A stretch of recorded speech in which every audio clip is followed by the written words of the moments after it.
Hi friends, இன்றைக்கி ரொம்பவே ஒரு சூப்பரான டிஃப்ரெண்ட்டான டேஸ்டியான ரெசிபி தான் பார்க்க போகிறோம். ஒரு வாழைக்காய் இருந்தால் போதும், நம்ம இந்த ரெசிபியை செஞ்சு முடிச்சிடலாம். வாங்க எப்படி செய்யுதுன்னு வீடியோக்குள்ளே போய் பார்க்கலாம்.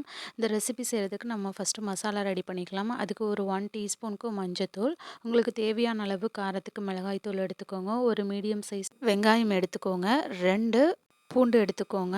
இதில் ஒரு 1/2 டீஸ்பூனுக்கு சோம்பு சேர்த்துக்கோங்க. இப்போ இது எல்லாத்தையும் நல்ல ஒரு ஃபைன் பேஸ்ட்டாக அரைச்சி எடுத்துகிட்டு வந்துக்கலாம். இப்போது இதுக்கு தேவையான அளவு உப்பும் சேர்த்து ஒரு முறை நல்லா நான் அரைச்சிக்கிறேன்.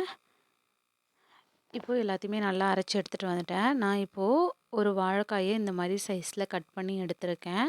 இந்த அளவுக்கு தடிமனாக இருந்தால் போதும். இப்போ இதில் நம்ம அரைச்சி வச்சுருக்க அந்த மசாலா பேஸ்ட்டை அதில் கோட் பண்ணிக்கலாம். நீங்கள் வாழைக்காவை நீட்டமாக வேணாலும் கட் பண்ணிக்கோங்க. உங்களுக்கு எந்த சைஸில் வேணுமோ அந்த சைஸில் கட் பண்ணிக்கோங்க. இப்போ நான் அது மேலே இந்த மசாலாலாம் தடவ போகிறேன். இப்போது நான் ஒரு வாழைக்காயில் தடவிட்டேன். இதே மாதிரி நான் எல்லாத்தையுமே ரெடி பண்ணி எடுத்துகிட்டு வந்துடுறேன். இப்போ இதை நம்ம லைட்டாக ஃப்ரை பண்ண போகிறோம் ஆயிலில் போட்டு. அதுக்காக நான் இன்றைக்கி ஒரு 2 டேபிள் ஸ்பூனுக்கு ஆயில் எடுத்திருக்கேன். அதில் இப்போது நான் ஒவ்வொரு வாழைக்காயாக போட்டு நான் வறுக்க போகிறேன்.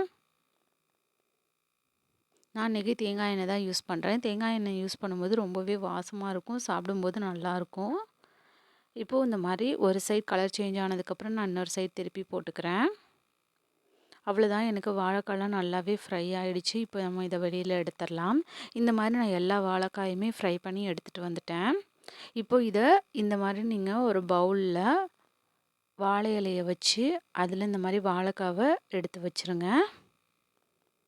என்கிட்ட இன்றைக்கி பானை இருக்குது, அதனால் நான் அதில் எல்லாத்தையுமே ரெடி பண்ணுறேன். நம்ம இதை ஸ்டவ்வில் வச்சு ரொம்ப ஹீட் பண்ண போகிறோம். உங்கள்கிட்ட பானை இல்லைனாக்க நீங்கள் பேன் வச்சுருந்தீங்கன்னா அதில் கூட வச்சு இந்த மாதிரி செட் பண்ணிக்கோங்க. இப்போது இதில் நான் இன்றைக்கி ஒரு 1 கப் நல்லா திக்கான தேங்காய் பால் வச்சுருக்கேன். அதை அது மேலே நான் ஊற்றிக்கிறேன். இப்போ நான் இதை ஸ்டவ்வில் வச்சுட்டேன். ஸ்டவ்வில் வச்சுட்டு மீடியம் ஃப்ளேமில் வச்சுக்கோங்க. இது மேலே நான் கொஞ்சமாக கருவேப்பிலை போட்டுக்கிறேன். இப்போது இதில் இந்த மாதிரி ஒரு லிட் வச்சு க்ளோஸ் பண்ணிவிட்டு ஒரு 2லேருந்து ஒரு 3 நிமிஷம் வரைக்கும் நல்லா குக் பண்ணுங்கள்.